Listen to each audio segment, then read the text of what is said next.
Welcome back to Big Movie Mouth Off, the podcast where three Salt Lake City-based critics talk about film.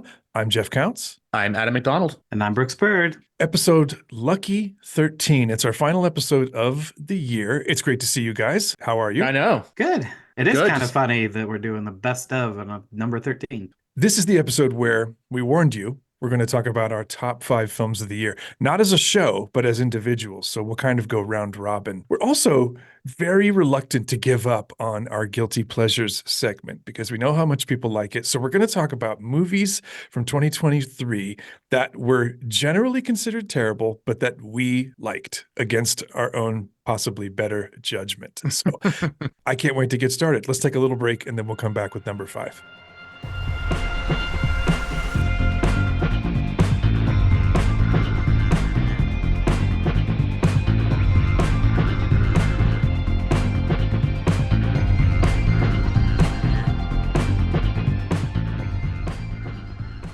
Okay, we're back on Big Movie Mouth Off. Number 5. Adam, you get to get the ball rolling. What is your number 5 movie of 2023? So what's interesting was we just actually released our nominations for the Utah Film Critic Association. So some of mine are the same as what I put on my ballot. However, we were talking earlier about, is this what I think is the best movie of the year, or is this one of my favorites of the year? This isn't, it might be in my top 10. I'm still working that out, but I had to go with one of the best Marvel movies we've had in years. I will say since Endgame, Guardians of the Galaxy Volume 3. Because it's James Gunn's swan song. It was his way of saying goodbye to the MCU before he goes over to DC. It's a near flawless film. It's emotional. It's heartbreaking in a lot of ways. Some of those scenes with Rocket, like I think we mentioned before, if you're an animal lover, it's going to be hard for you to watch this, so be careful. It's hilarious. You get some heartfelt moments. Everyone gets their chance to say their goodbye. And if nothing else happens with Guardians of the Galaxy or with these characters, which, spoiler alert, it's 6 months old, they do kind of hint that Star-Lord will be coming back. Even if that doesn't happen, and with the state of Marvel, who knows, I am perfectly happy where they ended up. We all liked this a lot when we reviewed it. I think we gave it good scores, all three of us. Oh, yeah. And the use of Will Poulter in this movie was fantastic. He had one of the great moments of the 3-movie arc. It was so, so good. And I agree about Rocket. Bradley Cooper was at his best. I think the Rocket backstory is something I didn't even know I needed, but I absolutely loved. I think it's a good choice, Adam. Do you agree, Brooks? Oh, absolutely. I mean, it's the best of the 3, and it's just the perfect way to say goodbye, and the action and the jokes and the heart, everything just congeals better than any of them. And it actually is even better on replay. Best of the 3? I could argue so. I could argue for and against all 3 of them as that. Because I think they are very different films. They're super different. There are moments in 2 that I think are the best things that have happened in all 3 of those movies. But I've never laughed harder in a Marvel movie than Mantis Watch Out. It's just so funny. Okay, well, great choice, Adam. And our first F-bomb. That was used perfectly. The one last thing I'll say is that what I love so much about James Gunn is they really did give him free reign to give his goodbye to him and these characters.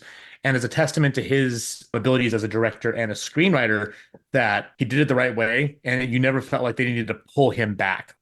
Brooks, what's number 5 on your best of 2023? Well, I'm kind of going along with the same lines that Adam did and going with one that is not just one of the best movies of the year, but also one of my favorites, which is Dun Dun Dun, Godzilla -1. I knew you were going to do it. Yep. It's big. The effects are spectacular. I'm just repeating myself from Guardians, but it also has all of the human elements that we didn't know would work so well. And they finally got it right. The perfect combination of kaiju creature feature meets PTSD disgraced kamikaze bomber story. So we talked about it on the last episode, obviously. And Brooks, I knew you were going to talk about this movie, this episode, mostly because you were texting us box office stats today.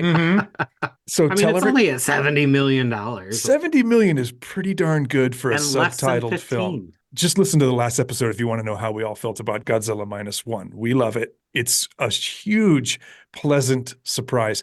And we're not the only ones who think so. It keeps getting extended. It keeps getting added to theaters. Other cities are picking it up. It's getting a re-release in Japan as Godzilla -1 minus color. Right. They're I getting saw black that. and Yeah. white. So -1 -C or something like that. it's like -1/C. Right. I don't Yeah. know. There'll be all kinds of ways to do it. Excellent choice. I'm with both of you guys. These are excellent choices. My number 5 movie of the year is something we also talked about in the last episode, and it is Saltburn. We're not, Yay. we don't need to say a lot about this film, mostly because we'll ruin it, but Yeah. also because we covered it in depth on the last episode. But as I started preparing my list, not only for UFCA, but for my radio station, I just published that piece today, as a matter of fact. I couldn't get away from the fact that it's an experience, not just because it's unsettling, not just because it's extremely creepy as we've been over, but it's very bold, kind of uncompromising movie making from Emerald Fennell. And I like the risks she's willing to take. I've seen people pan this movie for being boring and shock value for shock value's sake. I honestly don't know what those folks are talking about. I They think probably that fell asleep. maybe I think this Missed movie. something. Yeah, I know that the Eat the Rich subgenre of thrillers is not a field that needs a lot more planting, but I was really happy to see what she did, just like with Promising Young Woman, what she did with an established kind of movie. And I can't deny it's just one of the 5 best films of the year for me. So let's move on to number 4, and I'll go first. Number 4 on my list is a film by an English writer-director, but it was a film set in Europe, and it was told totally in German. I'm talking about The Zone of Interest. Who thought it was a good idea to make a film about the daily domestic life of a Nazi death camp administrator and his pampered family? Who thought that was a good idea? Well, Jonathan Glazer did. And I think what he did with this, frankly, very upsetting subject matter, what he did with this topic was kind of incredible.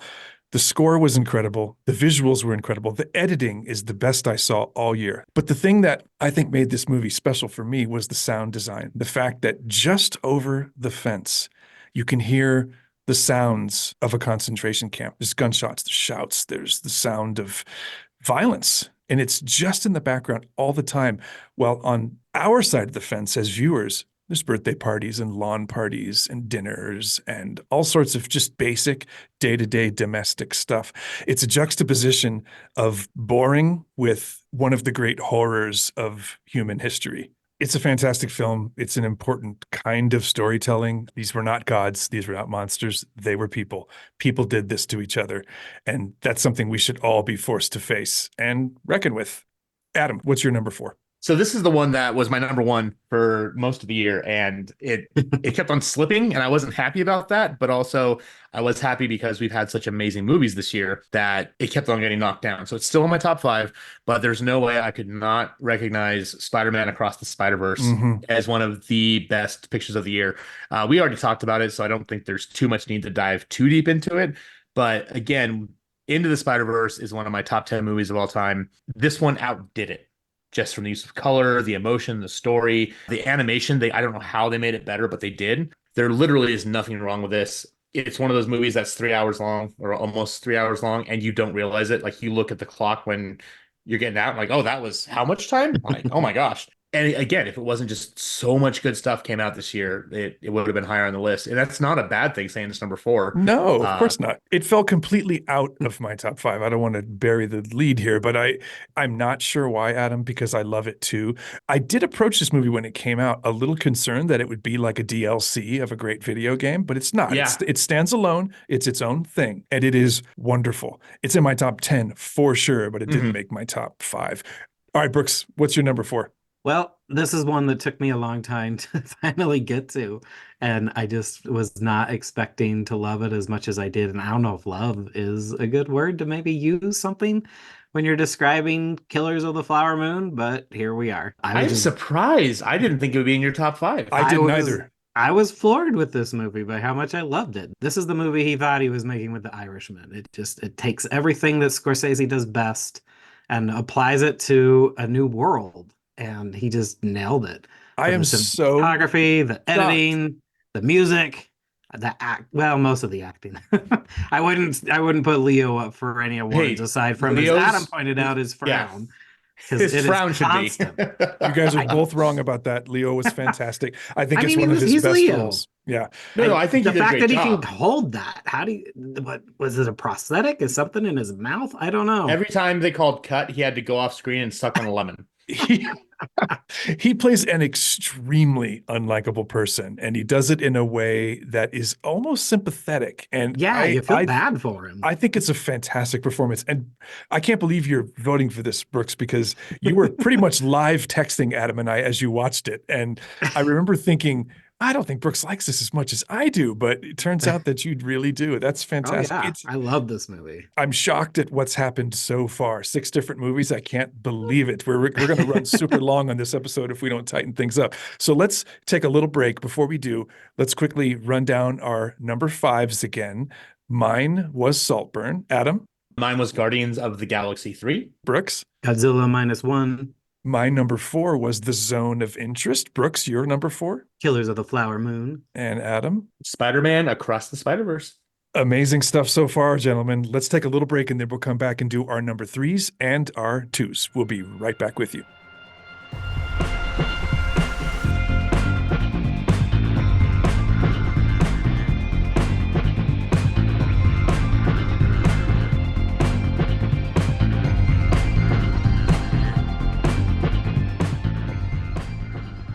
We're back on Big Movie Mouth Off. It's our top 5 films of the year episode. Brooks, what's your number 3? Well, I probably should have it higher, but I just can't get past the first 2. So this is where I'm sticking Oppenheimer, and this is where he'll stay. That's wrong, but continue. But it's a Christopher Nolan movie, and the cinematography is fantastic. He did all of this stuff in camera is just mind-boggling. The acting is phenomenal. The fact that he also was able to make a 3-hour movie, and it's just riveting from start to finish. It's just And you could hear everything. yeah. One of his best sound designs in a while. Are we going to have that argument again? We've had it so many times, you guys. His sound Well, design he does it on is purpose, and it's fine. intentional, and it's I get excellent. it. love I it. like it. Well, Brooks, do you go into a Nolan movie expecting to like it, or do you go in skeptical? I go in hoping that it isn't the one that I finally don't like. So All right, kind of a that's- little yes. bit of both. That's an interesting way to put it. Adam, what's your number 3? Oppenheimer? Is it really? It is. You're It both is my wrong. number 3. Well, now we'll get Adam's take. You're allowed to have a wrong opinion. Counts. Going back to your question about do I go in hoping it'll be good? I'm kind Yeah. of in the same boat that I would be surprised if it wasn't good. Like for me, at least his weakest film is The Dark Knight Rises, but I still love it. Like I still think it was well done. I know we're probably the 3 people in the world who like Tenet. I thought that was just Because most people massively haven't done. seen it. Or they didn't pay attention. But no, everything about this was so amazing. And I won't dive in too much more because Brooks, you already kind of went off on it. And then we did the review back a couple months ago. Yeah. But it's Christopher Nolan at his finest. If this ends up sweeping awards, I will not be upset. Even if the ones I chose above it don't get all the stuff, like I'd be perfectly happy if this walks away with a lot of recognition. People are sick of hearing me talk about Nolan movies. I agree with everything you guys are saying. I just think it's so great. The only thing I don't agree with is the number 3. But let me go ahead and leap to my number 3. This is a movie that I told you both about right after I saw it. I was so blown away. And I'm talking about Ava DuVernay's movie, Origin, which is based on the story of Isabel Wilkerson writing the book Cast. I don't even know where to start because this movie moved me so much. The thing that I tell everyone, though, is that Isabel Wilkerson suffers a couple of losses in quick succession in this movie. And there's a depiction that Ava DuVernay does of her grief. It's very stylized and it's dreamlike, but the depiction of grief in this film is honestly the best I've ever seen on screen. It is so gorgeous, so deeply affecting, so perfectly calibrated. I've just never seen anything quite like it. And I think this movie is full of moments like that, beautiful human moments that are just stunning. It's a little bit of a hybrid in that some of the sequences are documentary style because the actors are actually talking to the people that Isabel Wilkerson talked to herself in life. And that's an interesting, I think, approach to this by not having actors play all the parts, but having the actual folks themselves. I just can't say enough about how much I love this movie. This of all of my top five was the biggest surprise. Yeah, maybe Saltburn. I didn't expect to like that as much as I did for the reasons that I did. But Origin really came out of left field for me. I loved the book when I read it a couple of years ago, and I thought, okay, movie about a writer, sure, why not? But I was just blown away. I'll keep going. The reason I reacted so strongly to you guys putting Oppenheimer number 3 is because I think it should be number 2. I knew it. It Why was else number- would he have been so offended? I probably telegraphed that, but this was going to be my number 1 film of the year from the minute I saw it until the minute it wasn't. And we'll talk about why Mhm. pretty soon. But I loved it without reservation. I think it's perfect. I call it a movie about a genius made by a genius, and I stand by that. Adam, what's your number 2 film of the year? My number 2 film is Poor Things. I went into it with very high hopes. I love everything about this movie. Yorgos Lanthimos is a director I've been following since we saw The Lobster, Brooks, you and I at Sundance, and Oh, just yeah. absolutely had a field day with that. I'd never heard of him before that. You've seen him grow as a director as he moved into like The Favorite, which I know some people didn't like. It wasn't my top 5 that year, but I really liked it. Some people Brooks didn't like. I hated that. Not some people.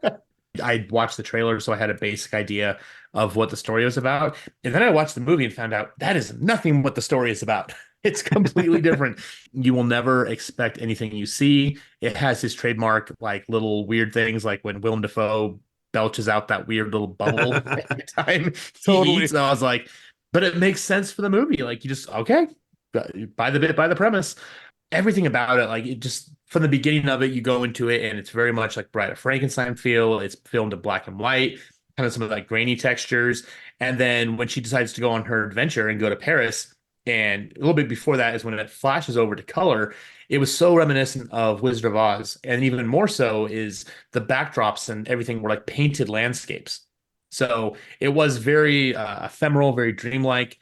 And as you go further along, it's at first like, wait, what's the point he's making? And suddenly, as it gets more and more further and further and deals into some of the other, I don't really want to give too much away because it's literally coming out today as Right. we As we this. record, it comes out today. That's right. Yeah, and I've got friends going to see it. When you get to the end, you're like, this is exactly where it should have gone. I don't see how it could have gone any other way.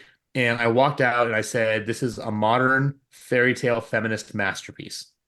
Everything about it is fantastic. I nominated it for everything I possibly could because my number 1 didn't get nominated for anything except for 1 award for acting. But this is the one I want to take everything this year. Much as Everything Everywhere All at Once was my choice last year, this is my big one. And it is filling that space this year for sure. Yeah. It's got that kind of energy for sure. And strangely enough, it's also one that cannot win Best Lead Actor because there really isn't a lead actor No. in this movie. It's full of So- supporting. Very true. So I'll be interested to see if this is the one that sweeps this year. I want it to. So Oppenheimer and this one are the two that, hey, take everything. I'm fine with it, but I do have an edge on Poor Things. So Poor Things beat us out Oppenheimer. I will be happy. Brooks, what's your number 2? I kept flipping back and forth between that and another movie. I decided to settle on Spidey as my number 2. Nice. I was gonna go with number 1, but the more I keep thinking about it, the differences between my number 1 and number 2 is that the number 1 is just like it's a complete original. I mean, yeah, Spidey takes everything from the first one and makes it bigger, better, bolder, everything you could think of, even down to the score. Everything was so much better. So it slipped to number 2. Adam Which isn't said, a bad thing. no, I it's know. not. It's not. Adam said this was a number 1 for him for a long time. Would I be right to say that it was for you as well, Brooks? Oh yeah, I mean, yeah. it's still it's going to be the one I watch more often. This was your Oppenheimer. It was going to be Yeah. number 1 until it wasn't. Yeah. Exactly. Yeah. Well, and this is the one that I had struggled so hard with was Oppenheimer and Spidey going back and forth. Like I couldn't say. I wanted to be like, hey, they're tied for number 1, which we can't do. No ties. No ties. No ties and no quarter stars. No quarter stars. I won't allow it. You always see the things at the end of the year, which you're like, okay, this was made to win awards. And maybe it is in your top 5 counts. I don't know. But I know we walked out of Maestro. Like we both loved it. It had that kind of feeling of like, oh, this is kind of there to win awards. Like, not that I have anything to say bad about it because it's a fantastic movie. It is.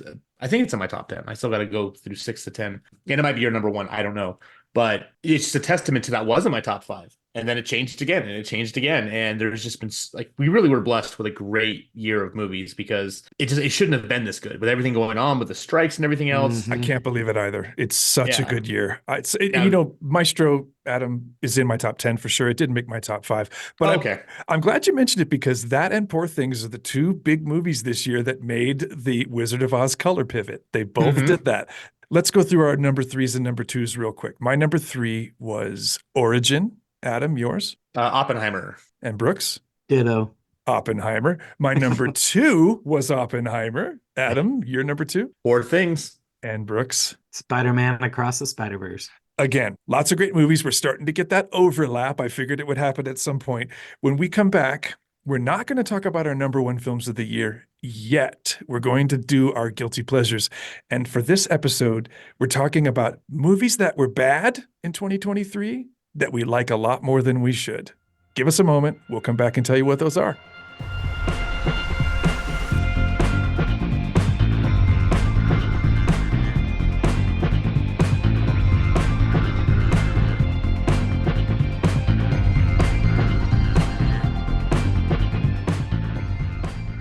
We're back on Big Movie Mouth Off. I'm Jeff Counts. I'm Adam McDonald. And I'm Brooks Bird.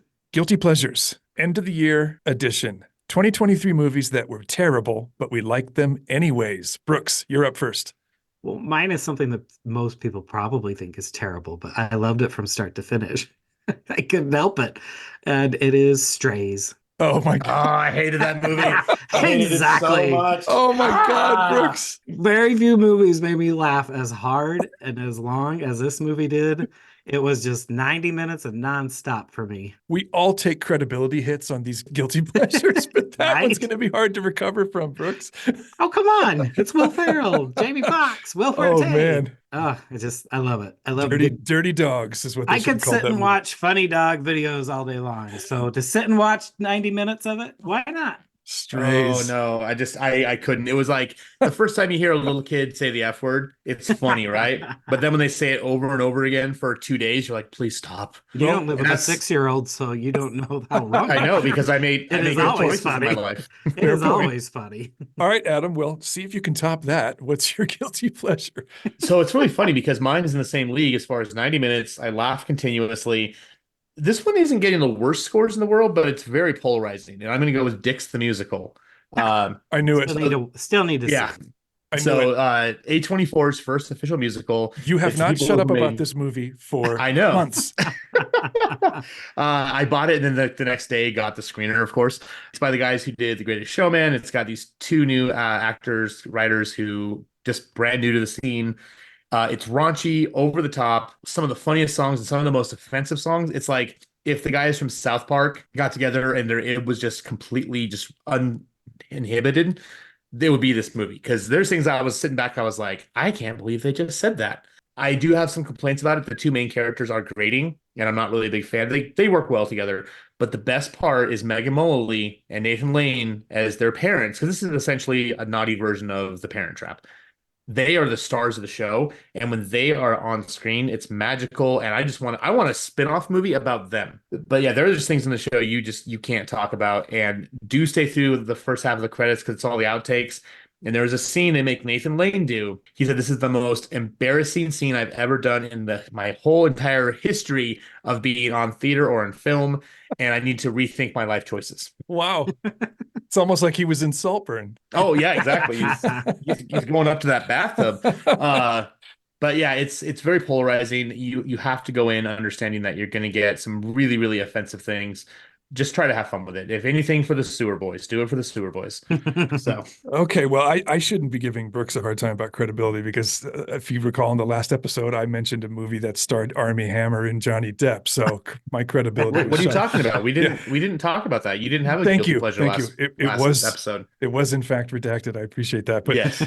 this movie is bad. I think we'll all agree. It doesn't have nearly as fun a story to tell as the two that you just did, but I liked it. I can't deny it. Are you ready? Mm-hmm. Shazam! Fury of the Gods. It's And not a bad movie. it's terrible, Brooks. No. It's terrible. How they got Helen Mirren to be in this movie. She must have lost bets to several people in the profession. She's in the Fast and the Furious. She'll star in anything now. She lost a bet, not least of which to whoever the costume designer was. Everyone looks like they're going to a Halloween party in junior high. It is not It's good. about kids. It's too long. Well, you're letting me off the hook, which I really appreciate, Brooks. So I would not. So here's the thing: is that I would give you a lot of crap if you'd said The Flash. oh, But no, for me, Yeah. this movie was innocuous and overall inoffensive and harmless. Okay. Aside from the fact that Zachary Levi is kind of a weirdo and should keep his mouth shut, but I found it very. Oh yeah, if you go back and look through all the stuff he said during the strikes, it was a thing. Not only did he insert foot in the mouth, like he swallowed. But so I will give you grace for that because I don't think it's a horrible movie. I just don't think it's a great movie. Well, thank you. I had fun too. It's why it's my guilty pleasure. And it seems like I keep mentioning cancelable people. That's my thing now, I guess. But let's go through them real quick. Brooks, your guilty pleasure. For the Strays. Adam. Shame. You can hit my nose with a rolled up paper. You'd like that too much. I'm going with Dix the Musical. And I'm going with Shazam, Fury of the Gods, which according to Brooks, it might be his number one film. Time will Possibly, tell. yeah. We'll find out. All right. Let's get to that. When we come back, one last break on episode 13, the last episode of 2023, and we will all talk about our number one movies of the year. We'll be right back.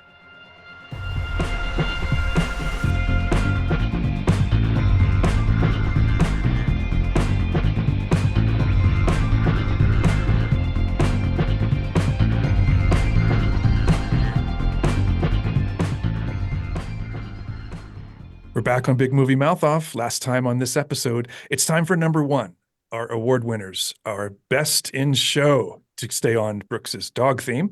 I'm going to go first because we've talked about mine quite a bit already. I don't think it's a big shock. You guys know how much I loved Poor Things. It's one of the biggest surprises of the year. Adam, you're right. You can't watch that trailer and know what you're getting into. Nope. It looks like, oh, someone's trying to make a Wes Anderson movie. It is so much more than that. It's got that storybook color palette. It's got that model dollhouse feel to it, but it's so unexpected in terms of the script, in terms of the acting. The score alone is worth seeing this film for. It's one of the most surprising and interesting scores I've heard in a very long time. It's a baffling, completely outrageous movie experience. I loved it. So, all right, that's my number one, Poor Things. Adam, I think I know what you're going to say, but what's your number one film of 2023? So this is the movie I have not been able to stop talking about. It's All of Us Strangers. This was Andrew Hay, who did Weekend. That was kind of his big first break. He has a lot of stories about LGBT people, specifically more gay people. And I mean, this for me was an absolute perfect film. It's the story of a guy lives in his apartment by himself. He's visited, it's Andrew Scott. He's visited one night by Paul Mescal. He's like, hey, I'm a bit drunk, lonely. Do you want to hang out? He says, no, I'm good. And then it kind of flips around where he's writing about his parents who died 30 years ago. And suddenly he goes to visit them and his parents are alive. And he's like, well, what's going on? And I think the reason why it hit so hard for me was it was a very personal tale for me about having that chance to come out to your parents and kind of show them who you are and bring them into your life. And I think that's an important thing for a lot of LGBT people. Because sometimes people don't have a great relationship with their parents. You know, I'm very fortunate to have such a great relationship and everything else with my parents. And that, you know, I just actually, my mom sent me a Christmas card and my gifts and got something for Clark, my partner. And like, that's something that I know a lot of people don't have that luxury, I will say, that privilege. But the way he accomplishes so much with literally 4 people. I mean, yeah, there's some scenes where there's some extra background actors, but it is just the 4 people. And, you know, Jamie Bell's in it. Who if you know way back in the day, he was Billy Elliot in the movie adapt version of it. And everyone just nails every role so perfectly. The way he films it, just the way he flashes back and forth, plays with the camera. It makes it intimate, even if you're at a club on drugs, dancing around and having fun. And then he ends it. And much as Zone of Interest had that gut punch, like knee-jerk reaction from me as far as the anger, I mean, this one devastated me beyond belief. It's just such an emotional ride. Everything about it is just a pure masterpiece as far as I'm concerned. I told everyone I can possibly see to go see it. I think it's in limited release the holiday weekend, and then it goes full release next month. You're probably going to find it at your art house movie theaters, but it's a perfect film. And maybe it's because there's a lot of personal stuff that like attaches to it to me. but I couldn't think of a film that was better for me this entire year. It's not going to win awards. It might win some acting awards. I know with UFCA, it's only up for Best Actor for Andrew Scott, He's great. but who's Yes. fantastic, yeah. He's But so good. this one will not win, so I will be perfectly happy if Poor Things or Oppenheimer runs away with everything. You're not wrong about anything you just said. And this was your origin. This was the one you texted us about and said, shut up, Yes. don't text me back. Just go watch this movie right now, Yep. please. And it is wonderful. And as a straight person, I don't have any of the things in my life to relate to Andrew Scott's character, Yeah. but I did have parents. And I think there are so many universal aspects to this story that even though it's surreal, the stuff he goes through, there was a lot that I was able to relate to as well. And I think that's a sign of pretty great filmmaking, pretty great acting, that there's something in a story this specific for literally everybody. You saw it too, Brooks. Did you like it? It was fine. That's why I'm throwing it to you, because I know that you I mean, didn't it was- love it the same way we did. I think for me, it probably just got slumped in with the rest of some of the movies this year that everybody was just so gung-ho and over the moon about that it felt like it was hopefully leading up to maybe being like this big powerhouse. And then for me, it just petered out in the end. But 2023, Adam, is littered with the corpses of movies that we overhyped to Brooks. it is, except for Flowers of the Killer Moon. We overhype a movie to Brooks. He sees it and then shrugs. And it's heartbreaking for me and Adam. Brooks, why do you do this to us? I can't help it. Well, and to be honest, like we didn't really like hype up Flower Moon. We just said it was good. Yeah. Because you guys kept saying, you need to see it. You need to Yeah, see it. we- We need we- to record. We got to record this. And so I was like, oh, they think it's this great movie. And I completely underhyped it for myself. So it's like the reverse. Now that we're mad at you, Brooks, why don't you tell us what your number one movie of the year is? Well, we're going back to a movie that I don't have anything else to really add to it. It's Poor Things. Yay! Good choice. You know what, Brooks? We're friends again. I saved can- myself. You can hang out with us at the table. Oh, good. We kind of have said it all about Poor Things. It's really, I mean, it's like a mini review of the film we're doing on this episode. It's so great. Make sure you go see it. Don't just trust us. Go see it. And don't think you know what you're getting into. You really, No. really don't. Yeah. I'm the only one talking about the score. I mean, you guys agree, right? That was an incredible, weird score. I remember loving it while I was watching the movie. I Yeah. nominated it. Me too. think it- Mhm. I think it might have been my number one, but It was definitely Only my Adam number would one know. for score. Yeah. Well, and that all stays confidential. I did promise that. Okay, No, the score was so intriguing. It was so different than Mhm. I think anything you'd ever really heard before, just like the film. Like I've never Yeah. seen something like that. What I loved about the score is that all of the set pieces and the costumes and everything in it was so perfect. And the score sounds like all of those things melting. It's very drippy, the score. So the score is the thing that unsettles the reality that Lanthimos puts you in. The visuals look perfect, everything in its proper place, and the score is very weird. And I feel like that's the language he uses to remind you that you're not on this earth. And I think that's Mhm. just brilliant. Well, let's go through our number one films of the year.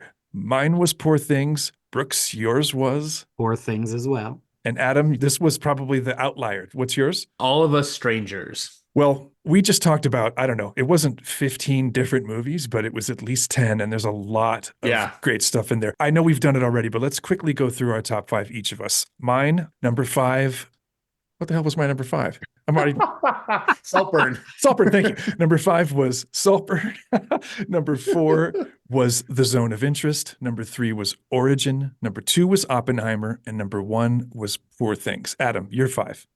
So my number 5 was Guardians of the Galaxy Volume 3.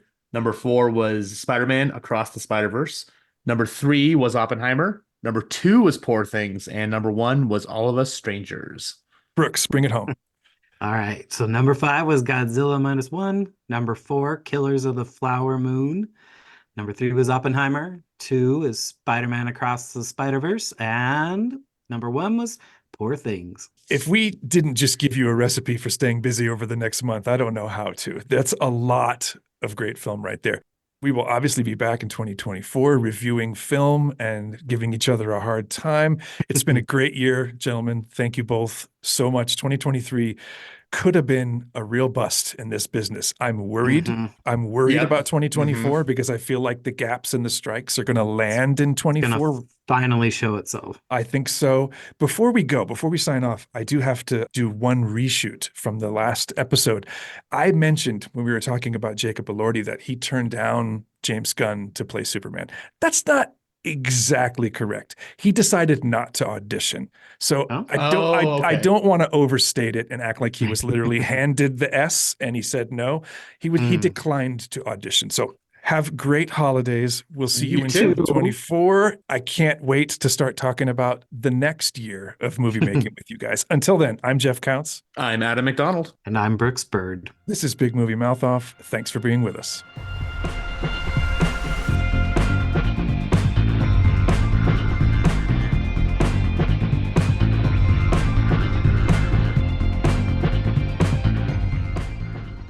Big Movie Mouth Off was produced and edited by me, Jeff Counts, and co-hosted by Adam McDonald and Brooks Bird. Our theme music is written by Brian Z. Richards, and this show is dedicated to the memory of our founders, Jeff Michael Weiss, and my partner in crime for over 5 years, the incomparable Jimmy Martin.